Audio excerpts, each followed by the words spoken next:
All right. Hi, everyone. Welcome to this week Autonomy Talks. This week is a great pleasure to have Matthias Hofer. Matthias is a PhD student at the Institute for Dynamic Systems and Control, working with Professor Raffaello D'Andrea. He received a bachelor degree in mechanical engineering and a master degree in robotic systems and controls, both from ETH Zürich in 2013 and 2015. And his master thesis on approximative model predictive control of an aerial vehicle was awarded the ETH medal. His main research interests include many things. Among these, the design and development of a soft robotic arm, the investigation of model-based learning and control approaches, and vision-based sensing methods for providing sensory feedback. Also, a nice fact, Matthias was nominated to participate to this year's Global Young Scientist Summit, which is something very, very cool for ETH. Today he's going to talk about the development of an inflatable robotic arm, and we are very, very eager to listen this talk. So go ahead. Thanks, Jody. Thanks for the introduction. And welcome to my talk about the development of an inflatable robotic arm with a special focus on the design aspect, learning control approaches, and finally a vision-based sensing approach we developed. So the evolution of robotic arms can be grouped into three broad categories, which differ mainly in the environment they're deployed in. So it all started with industrial robots used in the automotive industry. And these systems are deployed in a very controlled environment. We use cages to separate the working area of humans and robots because these systems are dangerous, they're very powerful, they're strong, they're heavy, they're fast. Now with the emergence of cobots, this changed. These systems are intended for close collaboration. They typically have a lower weight and safety is provided by software. So this can be, for example, active distance control, a reduction of speed, a limitation of forces, such that cobots can be deployed close to humans. And the safety is given through software. Now, a third type of robotic arm are the so-called soft robots. And here, soft materials are used to provide compliance and in certain cases also to reduce weight. As for example, shown in this image on the right, where we see a fully inflatable system. So different to the cobots, safety is given here by design. So it's fully passive without any control. And you can imagine that such a system can be deployed in very different environments because it can simply bump into whatever obstacle there might be because the system cannot be damaged or cause any damage simply because of its design. We can have a look at the materials used in robotics. And here we see the Young's modulus of different materials. And we see, for example, that traditionally robots are built from materials on the right end of the scale with steel and fiberglass as examples. But there's a whole other range of materials which can be used in robotics. And examples here are, for example, nylon rubber material or silicone elastomers. And these materials also are closely related to in their mechanical properties, to the materials we humans are made of. And here we see different examples of robots built from different materials. So for example, on the left, we see an inflatable silicone elastomer, which can handle a flower very gently.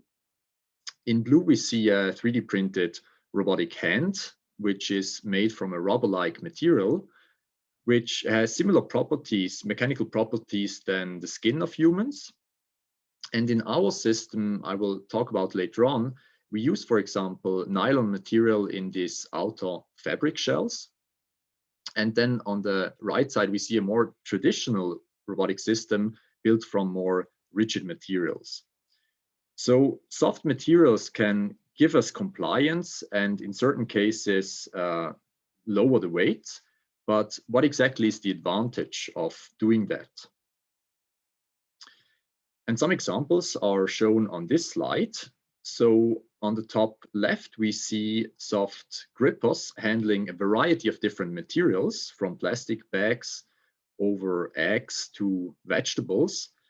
And this is simply possible because these grippers are compliant, which means they can adapt to whatever object they're handling and thereby fulfill this task very elegantly.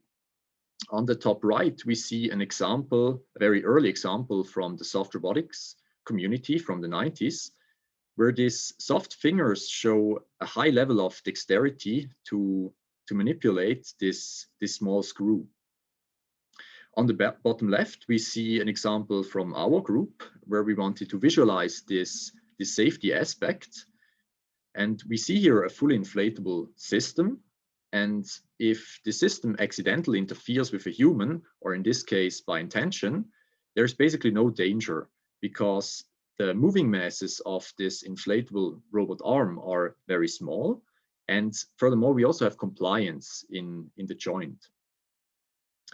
And on the bottom right, you can see a bit more an exotic application where the low weight of such an inflatable robotic arm is also very promising for space applications, because you can imagine that having a very lightweight system can also reduce costs for payload transportation.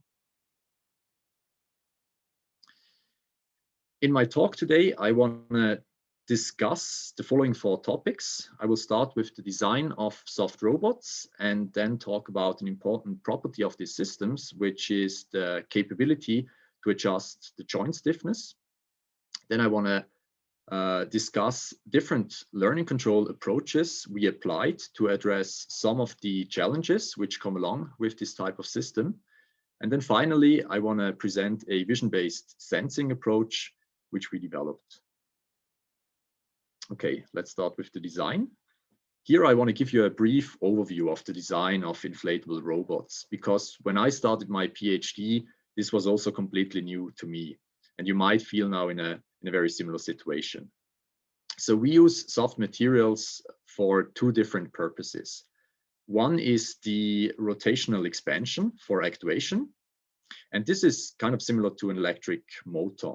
So if we inflate this bellow type system on the left, it expands in angular direction and we get a rotational movement which we can use for actuation, for example, in this joint here on the right side. So for this reason, I refer to these bellow actuators as actuators. Now, the second reason why we use fabric materials is to provide structural integrity. We see here 2 links, static link connected to the table and a movable link with the joint in the middle. And these links should ideally behave like rigid bodies, but just with a much lower weight. So using fabric materials allows us to build human arm size systems which are very lightweight, and I will come back to this property later on in the talk. So regarding the rotational expansion of these actuators, the property we are interested in is the angular expansion, but we cannot control that directly. But we can control the internal pressure of these actuators. And therefore, we typically use the following approach. We have an inner control loop where we set a certain pressure set point. And in this inner control loop, this pressure set point is tracked. And the output is a certain angular expansion. And of course, this simple control loop here can then be integrated into an outer control loop, which does the position control for us. Regarding the structural integrity, we use a 2-shell design, which basically separates the material requirements. So we have an outer shell, which takes the mechanical stress, but is not airtight. And we combine this with an inner bladder, which is airtight, but cannot take any mechanical stress, which is fine because it's supported by this outer shell. So the results can be seen here. On the left, you see me manually inflating such an actuator and deflating it finally. And on the right side, you see that these links are very compliant if they're not inflated. And once they're inflated, they provide quite a decent structural integrity. So in terms of complete systems, we started in the beginning of this project with so-called hybrid designs. And we put the focus on these inflatable actuators. So we integrated 2 of these actuators into a rigid backbone. And we got a system with a single degree of freedom for simplicity. And you can also see that the first prototypes down here were very bulky and not exactly lightweight at the time. So more recently, we focused on fully soft systems, where you can see an earlier version here and the redesigned version here on the right. And here we have a joint in the middle, and basically this upper movable link has 2 degrees of freedom, so can basically move in these 2 angular directions. And here, of course, we use these inflatable links in this system. Now, as I mentioned in the beginning, these systems can be very lightweight, and an example is shown in here. So the weight of this movable link is about 200 grams, but this picture shows here the system handling a payload of 3 times this weight. So we can get a pretty decent payload to weight ratio, and this is not even reaching the limit of the system. Then in this picture, we can also see that we need a few pneumatic peripherals to operate such a system. So for each actuator, we have, for example, such a proportional valve and a pressure sensor, and then an additional device for creating vacuum, for basically operating the end effector. Now here we can see some impressions of these systems during action. So the top left and bottom right show pretty well that these systems provide compliance if a human basically interferes with them or tries to move them. And we can also see that despite the typically limited bandwidth of this system and these underlying pressure control loops, we could show in this example here that we can stabilize an inverted pendulum.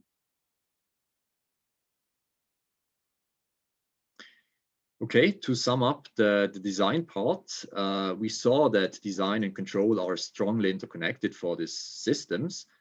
And doing the design right definitely simplifies the control afterwards. And of course, there are certain properties we want from these systems, which is, for example, compliance and low weight. But there are all kinds of other effects which need to be avoided, which might degrade control performance. And finally, we saw in the example before that we can get quite a decent payload to weight ratio with the systems. Now, in the second part of the talk, I want to discuss the capability to control the joint stiffness. The joint or stiffness control of such a system is closely related to the so-called antagonistic principle. And an example where this principle is used is the human elbow joint. So we have muscles arranged around our elbow joint. And by changing the tension in these muscles, we can control the angle, of course, otherwise it wouldn't be that useful. But by basically pre-tensioning all our muscles, we can also adjust the stiffness of our elbow joint, which is something we do without noticing it. And this can similarly be done in a soft robotic system. And here we look at the 1 degree of freedom system case, where we have 2 actuators, A and B, where we can control each pressure A and B. And you can imagine here that by controlling the difference between these 2 actuator pressures, we can control the angle here. But then we have an additional degree of freedom, which, because we have 2 actuator pressures and only defined the difference yet. So this additional degree of freedom can be related to this lower pressure bound, P bar, which is basically the minimum of these 2 actuator pressures. And we assume here that this is related to stiffness or compliance, which is basically the reciprocal value of it. And if we have now a given pressure difference and a certain stiffness level, we can then use basically these two formulas to compute back to the actuator pressures. So for the 1 degree of freedom case, this is pretty straightforward. We have a difference and a lower level, which is related to stiffness. For the 2 degree of freedom system, it's a bit more complicated. So we have 2 positional degrees of freedom, which are described by these extrinsic Euler angles. And we use an actuator configuration with 3 actuators, A, B, and C. So this means we have 3 inputs, which are the actuator pressures A, B, and C. And we only have 2 positional degrees of freedom, which means we have somehow like an additional stiffness degree of freedom. And the principal idea is shown in here. So we can once again, for this 2-dimensional system, we can once again define the lower pressure bound, P bar, as the minimum of these 3 pressures. And in the 3-dimensional pressure space, we consider basically these blue points here. And we might refer to them as the soft setting. Now, if this constraint here is active and one of the pressures is basically constrained to be equal to P bar, what this means in the pressure space is that we move on these orthogonal planes. Now, for a different P bar value, we might get these red points up here, which we refer to as the stiff setting. And once again, because one of the pressures is constrained to this P bar value, we move again on these orthogonal planes. And so similarly as for the 1 degree of freedom system, the hypothesis here is that changing this P bar value, which allows us to switch between these settings, can be used to adjust the joint stiffness. And on this slide, you can see some validation results.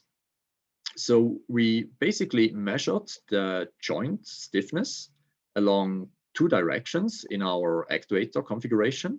And this is shown in here. So we have the blue direction with the results on the right, and we have the red direction with the results on the left.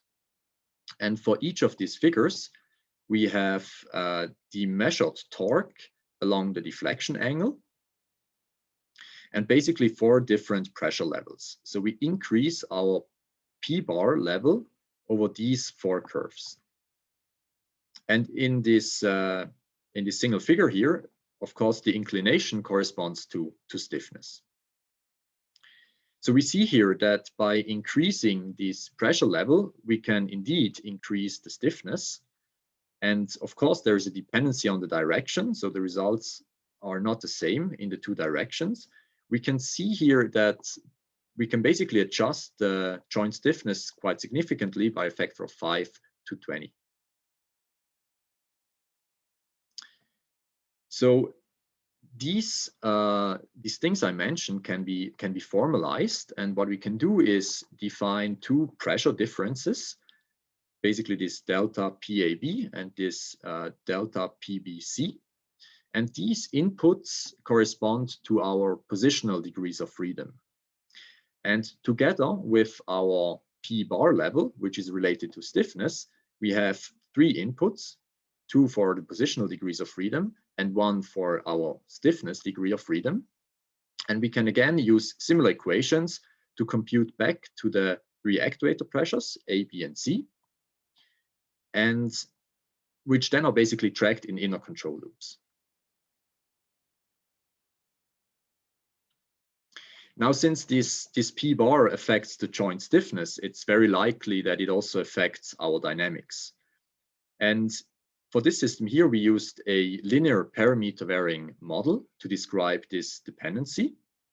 And you can see on this figure on the left here, basically the empirical transfer function estimate and the corresponding fit in alpha direction for different p-bar values. So basically starting at ambient pressure with the red curve to a higher pressure level with the purple curve, we can see, for example, that the resonance frequency slightly shifts to the right. We then assume the following structure of the transfer function, where some of the parameters in here depend on this p-bar value or the stiffness value. And for example, this stiffness parameter in here is linearly related to p-bar as an example, which is again defined as this one. So this model is then exploited in the control approach, which we will use in the pick and place application I will come back to later in this talk. So to summarize the key findings for the stiffness control part,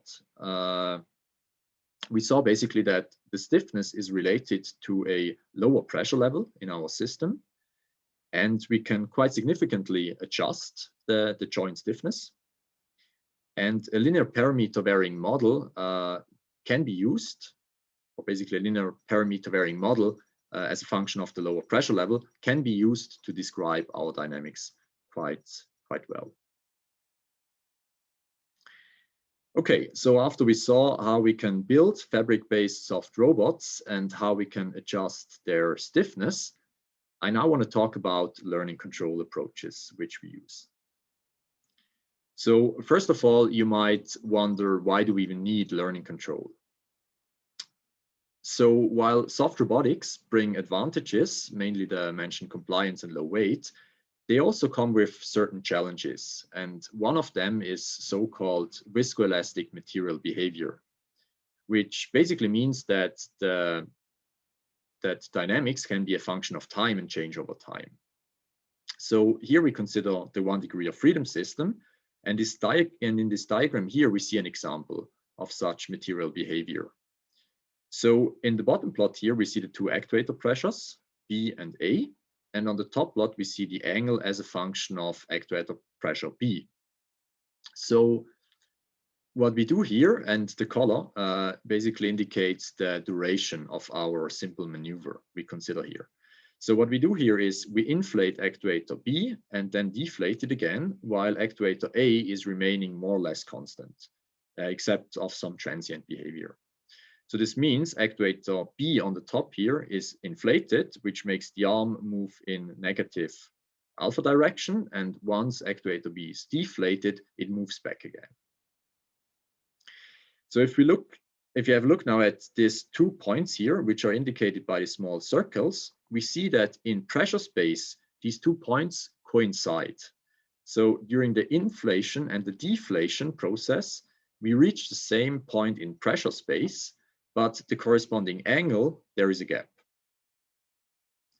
And this hysteresis behavior exactly causes these offsets. And of course, that's hard to describe by simple models. Now, many soft robotics applications are quite slow. So in that case, integral action might be sufficient for compensating such offsets. But we were interested in aggressive, fast maneuvers, and I will show you some examples later on in the talk. So we needed something better than simply using or relying on integral action.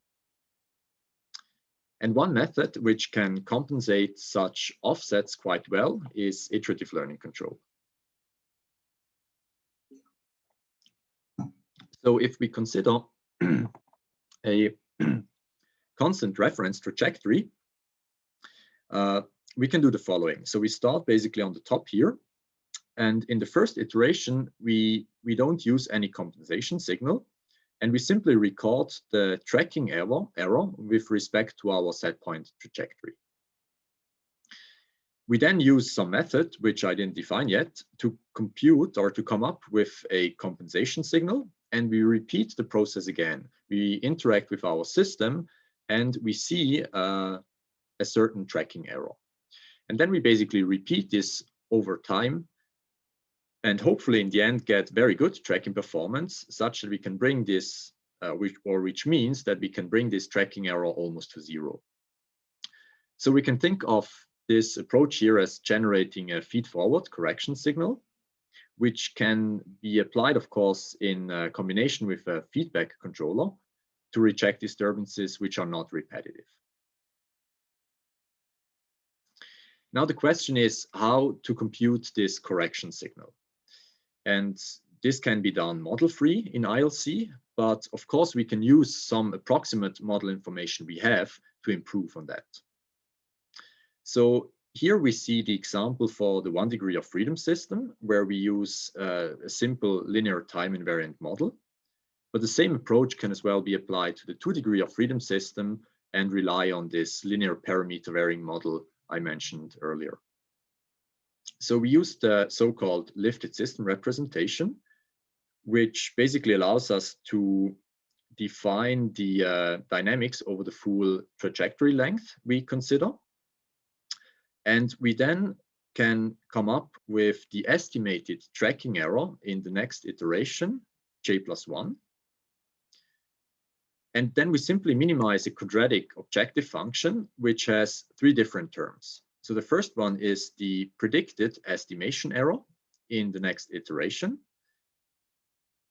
which is the quantity we want to reduce. So ideally we get 0 tracking error. The second term penalizes the difference in the compensation in the previous compensation signal and the next compensation signal. So this term basically avoids that we overcompensate. And the last term here with this D matrix puts a cost on the derivative of the compensation signal to basically avoid that we excite higher frequencies, which is a challenge in this type of system. So because we neglect all sorts of constraints, we can compute the correction signal in closed form and then basically apply this to our system. So we use the approximate model information we have to basically guide the learning process in here.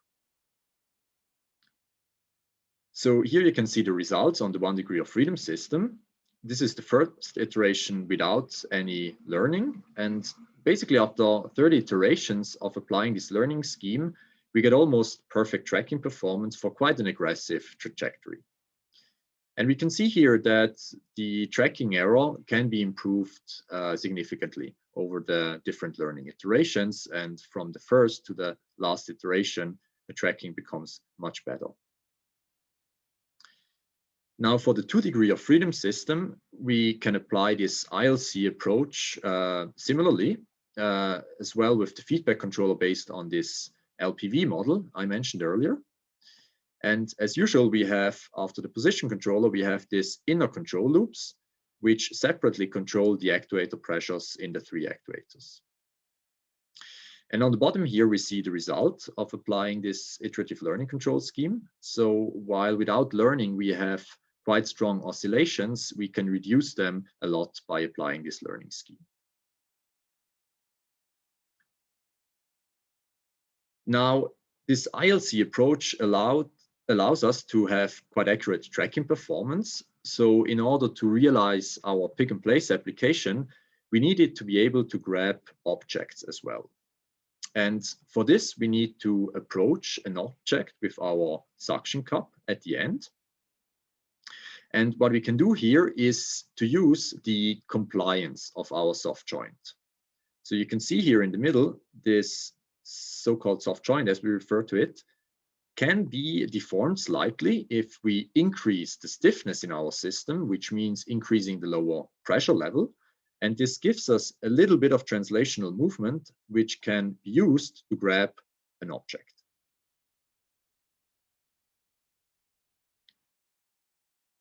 Now, combining this ILC approach with the translational movement, we could finally tackle this pick and place application, which you can see here, which works quite reliably to pick up an object from here and then basically simply place it into this box here.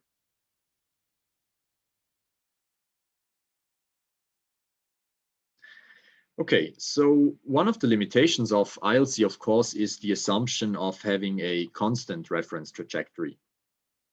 Now, what happens if we have a reference trajectory which changes over different iterations? And you can imagine a situation here shown in this cartoon image on the left, where we try to catch a ball with our robotic arm. So imagine me throwing this ball multiple times. And every time the trajectory is, of course, slightly different, which means that the intersection point of this ball with the reachable points of our spherical robotic arm is also different.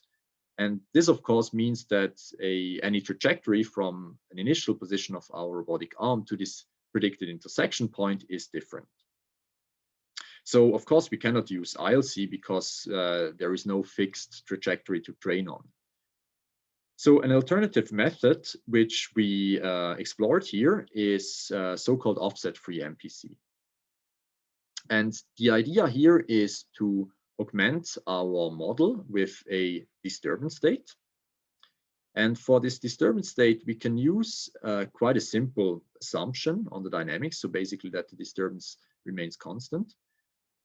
And this disturbance can capture model deviations, which, for example, are induced by this material relaxation I mentioned earlier. And what we can then do is estimate this disturbance online and compensate it in our MPC formulation, which you basically can see in here. Now, MPC allows us to also include constraints systematically, for example, on the feasible actuator pressures. And it also allows us to put, for example, a cost on the derivative of the input signal, similarly to the ILC, to again avoid this excitation of oscillations in the actuators. And on top, this estimated disturbance has also a clear interpretation because we can relate it to the process dynamics. Now, this MPC is then used in the following setup. So we use an extended Kalman filter to estimate the current ball position and velocity and aerodynamic drag coefficient. And then we can use that to forward simulate this ball trajectory and compute the intersection point with this section of a sphere, which is the reachable points with our robotic arm. Then we use a simple motion planner from the current arm position to this predicted intersection point, and then basically run the offset-free MPC on this trajectory. And then the whole thing is repeated in closed loop to basically compensate any external disturbances acting on the system. So in practice, this looks like the following. So you see my student here throwing the ball, and the robotic arm can reliably catch this ball. And you can also see that my student put some fans on the side, which act as an external disturbance and basically show that this whole planning algorithm can adjust, and the recomputation of this intersection point and the trajectory tracking works. Okay, so let me summarize the key findings for this learning control part as well. So we saw that these soft materials can cause tracking offsets, and we could show that iterative learning control works well to address that for the case of a constant reference trajectory. And in the case of a changing reference trajectory, offset-free MPC provides a nice extension.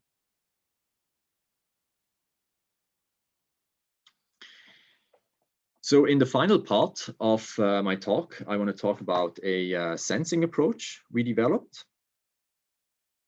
And the question here, which we try to answer, is how can we sense the orientation of our spherical robotic arm? So in our case, that's these two extrinsic Euler angles, alpha and beta. And because of all the soft materials we use, you can imagine that it's not straightforward to integrate sensors such as an encoder to the system. Normally, we can use a motion capture system, which you see by these markers here on top. to get the two angles with a very good accuracy. But while this is available in a laboratory environment, of course, it might not be available during deployment. So alternative approaches would probably be to use string potentiometers, where we route cables along that joint. But there is some issue with friction going on. Another approach might be to place inertial measurements units on these links, and then basically from a measurement of gravity, compute the angles of the robotic arm. The challenge there is that there are certain configurations, for example, the horizontal plane, where the measurement of gravity does not tell us anything about the deflection angle, for example. So our idea here was to use cameras integrated into these inflatable actuators. And the advantage of doing that is basically that cameras are very cheap and they provide a lot of information. So we started this project first with a proof of concept, and we considered a very simple actuator, which you can see here on the left. The goal here was to estimate this tip position marked in red here, which is basically the point up here, the three-dimensional tip position. And for this, we integrated a camera into the actuator, which is shown on the bottom here. And this camera gives us images as shown in the middle. So you can see that we applied a white pattern to this interior surface of this fabric-based actuator. And you can see, for example, that these white rings here, they correspond to the boundaries between these individual cushions. And of course, we needed to integrate as well an LED board into the system for illumination, because this fabric material we use is almost opaque. So the results of this preliminary study can be seen in here. So we see the view from an external camera on top here. And on the bottom, we see the view from the internal camera. And if I move the system around here, I think the video is lagging quite a bit. Sorry for that. We basically should see on the right here the real-time prediction from our approach. Let me try to play that again. And yeah, exactly, now we see it. And I don't want to go into the details of the exact method we used here, but you can see basically that we got quite a decent accuracy between the prediction of the method compared to ground truth provided by the motion capture system, and the accuracy was about a few millimeters in the three-dimensional position. So after this proof of concept for a simple actuator, we were of course then interested, how can we use this sensing approach for the spherical robotic arm? And here our idea was to integrate a camera into each of the actuators, which you can see here on the right. So for actuators A, B, and C, you can see the images from these internal cameras. And we then want to use these three camera images to estimate the 2 degrees of freedom, the two positional degrees of freedom of our robotic arm. So here the integration is a bit more challenging of the camera because we have very little space, and we also needed to tilt the camera slightly with respect to the normal direction. Such that we have a larger coverage of the actuator expansion. But basically by using a small camera similar to a mobile phone camera, we found a feasible design, and the view from this internal camera is shown on the next slide. So we see here a single actuator inflated to different elongation lengths or elongation angles, and the corresponding image from the internal camera. So you can see, for example, that for higher angles, we get less of these white rings. We once again applied on the interior surface of this fabric material. So in terms of method, we used a supervised learning approach. So we have the images from the internal cameras available. And during the training phase of the algorithm, we assume to also have ground truth from the motion capture system available. During deployment of the sensing approach, of course, we then only rely on the prediction based on the internal camera images. We use a convolutional neural network architecture to predict these two angles, which is basically a combination of convolutional layers and max pooling steps and a fully connected network in the end.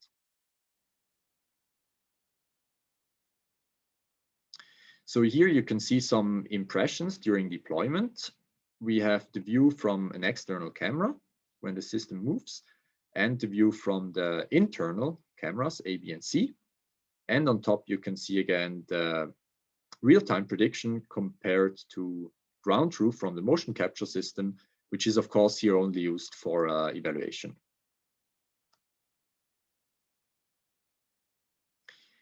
Now, the accuracy of this sensing approach is pretty good. We get an RMSE in alpha direction of about 1 degree and in beta direction of about 1.5 degree. And we use currently very small networks. So we have about 9,000 parameters, which is relatively small for neural networks. And for this reason, the pipeline can run at 30 Hertz on a standard laptop computer with no GPU support during deployment. But we can also see that for certain angular ranges, basically for high beta angles here, this sensing approach has some limitation, or basically the way we use it right now with this quite restricted neural networks. So we think by using dedicated computational hardware with GPU support and larger network sizes, we can increase accuracy quite a bit.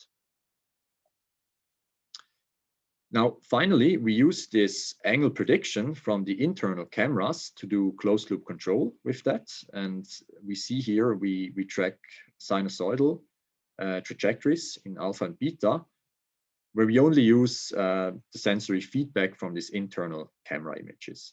And this works quite reliably for this trajectory considered here. Okay, let me summarize the key findings for this vision-based sensing part. So we could demonstrate that closed loop control is possible with this vision-based sensing approach. We get currently a decent accuracy, but it's limited by the computational resources available. So using, as I mentioned, GPU support, larger networks, we might improve on this accuracy.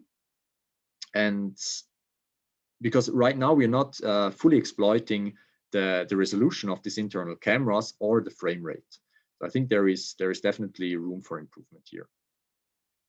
And then there are many possible extensions of this sensing approach beyond pure sensing of the orientation. So one could use, for example, this camera images to also detect damages in the actuators to avoid leakage, or also to try to sense material aging, which might lead to a different deformation pattern in these actuators. Okay, with this, I come to the end of my presentation, and I want to mention my collaborators who contributed to the results I presented today. So first of all, my supervisor, Raf, and then my fellow PhD colleague, Carlo, who collaborated with me on this vision-based sensing project. Then two bachelor thesis students of mine, Lukas Sparnagel and Peter Werner, who contributed to the initial ILC approach on the one degree of freedom system and this proof of concept of the vision-based sensing. And then finally, two master thesis students of mine, Yasan and Yao Hui, who contributed to the redesign of the system and this pick and place application, and then finally this ball catching application. Okay, with that, I thank you for your attention, and I'm happy to take any questions. Thank you very much, Matthias. Very cool talk. Are there questions from the audience? Matthias, yeah, thank you very much for the talk. This is very interesting. I love the idea of putting the camera inside the inside the robot. That's pretty cool. Now, something that I was wondering while listening to you, and one of those things you touched upon is what are the effects of two things? One is compliance, right? So you were talking about compliance as being one of the advantages, right? Yes. But what if somebody's touching the robot, right? So, or something is poking the robot arm, right? So what happens to your control? What happens to your sensing? And what happens with what you call the fabric material degradation, right? So we all know that clothes and fabrics, get loose and right, and so and age in a sense, right? So how do you deal with that? So regarding more the design aspect of the question, I think this is definitely a limitation of the systems right now. So having good fatigue behavior of a soft robot, I think, is very challenging right now. So it's not only external influences or disturbances if I'm touching the robot, but also if I just have a repetitive pressure pattern in my actuators, I get exactly this kind of excitations which lead to fatigue behavior. So I think in terms of design, there is still a lot of room for improvement to make the system more robust such that they can be deployed for a longer time. Then in terms of compliance, I absolutely agree. It's an interesting property which can be used for certain applications, but it definitely makes the control more challenging.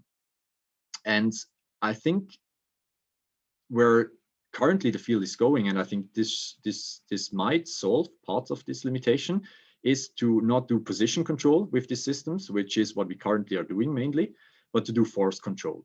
So having some sort of force model from maybe an FEM simulation, from measurements as I showed, system identifications, and to not control the position or these deflection angles, but really the force inside. And I think that might address some of these limitations. Then in terms of sensing, so when we use the motion capture system, this sensing approach can deal with that very well, of course. Now for this camera-based sensing approach, this is a bit different, of course. So here we were quite limited in the bandwidth of the sensing approach because we had this restriction of using a laptop computer. And in the end of the day, we could only run this sensing approach at 30 Hertz. So the trajectories we considered were quite limited in terms of speed.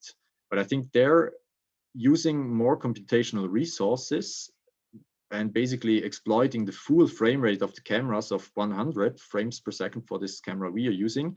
I think that can also be improved a lot, such that we can use this sensing approach more reliably, also for higher frequencies. Now, related to the first part of the question, which was the design part, I think that's the challenge of the sensing approach as well.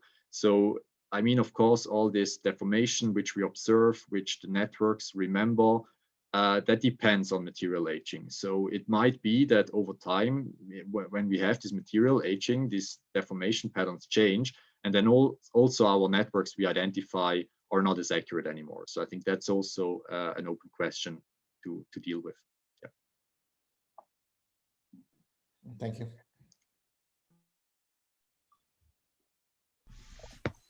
Other questions? I have a question. Matthias, thank you so much for this interesting talk. In the very beginning of your presentation, you exemplified a few applications of where soft robotics could come in helpful. Mm-hmm. Is there anything that you're working towards right now or any immediate goals in terms of direct applications? So for us, pick and place was the first challenge, and we are still trying to improve on that.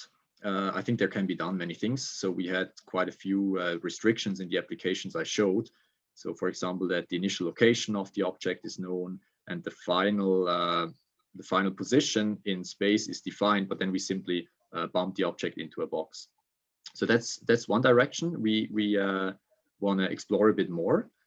And then another application I would like to explore, but I'm not sure if I have the time in my PhD, would be to go in this direction of force control. So I think using some proximate force models could be sufficient, but to do the whole control for many different applications, which might be then more interactive applications with humans or an environment, where basically we could leverage this capability of being able to control the forces. Yeah, that would be another application I would like to look into, but I will see if there is time. Fascinating. Thank you.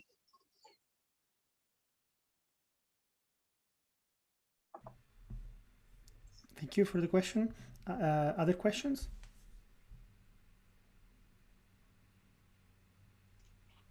I've got a question. Thank you, Matthias, for the interesting talk. I was wondering, you managed the payload to weight ratio of your robotic arm. I was wondering how it compares to, because I've no idea about robotics, how it compares to the solutions, for instance, that you mentioned that are used now in industry. Is it similar or above that one? Or? Yeah, so this question is a bit tricky. So in general, I think the ratio compared to the weight of the robot, this can be pretty high in soft robots. So I think these industrial robot arms wouldn't have a payload to weight ratio, or not specifically designed which were built exactly for that reason, which could lift the same weight as they're made of. But I'm not a big expert with classical robot arms. So with soft robots, I think this ratio can be in general be quite high, as I showed in this one example. But then there was basically this other example, which we saw in this first slide. Let me jump back to that. So basically in this video on the bottom here, you can also see that, of course, one reason why we with our system get a very high payload to weight ratio is because we consider a single joint. And now in this case here, you already have a couple of joints, and this limits the payload to weight ratio already significantly. And the reason is basically that how do you counteract the stress in the system as a consequence of a payload? You simply increase air pressure in this links, such that you basically don't have any negative strain in these shells, because then you have buckling, and then of course the system fails. So you can only increase the internal pressure to a certain limit, which is basically the stress limit of the fabric material. So I think this is kind of a limitation of fabric materials, how we use them right now. And to have a very specific material which is designed to take higher negative strain would help a lot for getting even higher payload to weight ratios. But then again, I think payload to weight ratio is one aspect and might not be the most relevant for soft robots. I think the property to simply interact easily with the system without causing damage is also quite relevant. Yeah, I hope I answered your questions with not too many extensions. Yeah, very interesting. Thank you.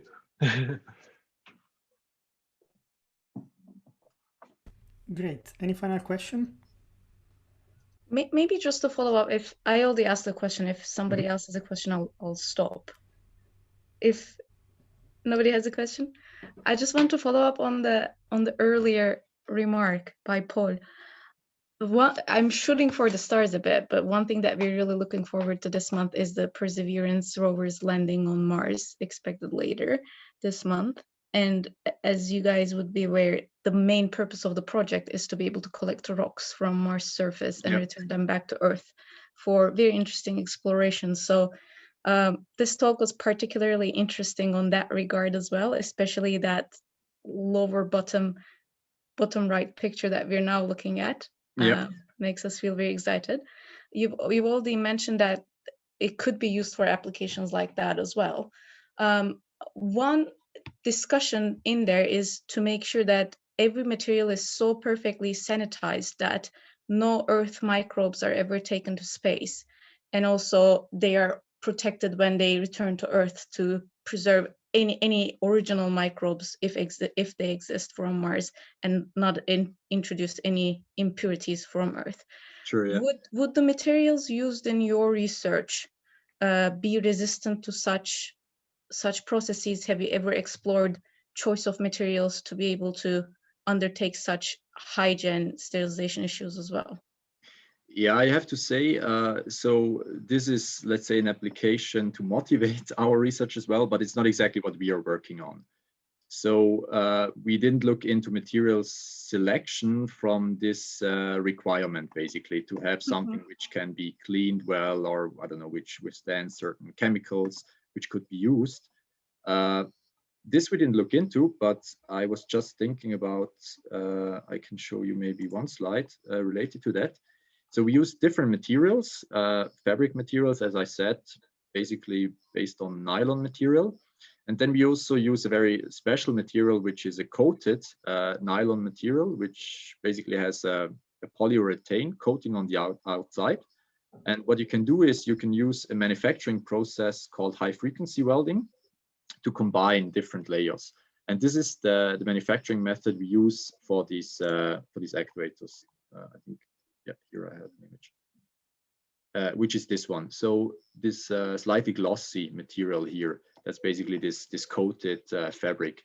And I think that could be something interesting, because I assume that it's better suited than simply like nylon reinforced fabric such as Cordura. But still, I think there would be a lot to investigate here even with using these coated fabric materials. Yeah. So I think I can't give you concrete ideas, and I'm not sure if somebody looked into it. I guess most likely this group working on this space exploration application in collaboration with NASA. Yeah. Sure. Well aware that your focus was not this application, but very interesting to hear your thoughts about it. Thank you. Sure, thanks. Right, thank you very much for the interesting questions. Thank you, Matthias, for the great talk. I think you gave your coordinates in the final slide. So yeah, exactly. Let me jump somebody wants to reach out for deeper questions. Yeah, please feel free to contact me. Yeah. That's great. Thank you very much for your talk. Thank you everybody for participating, and see you all next week. Bye-bye. Cool. Bye.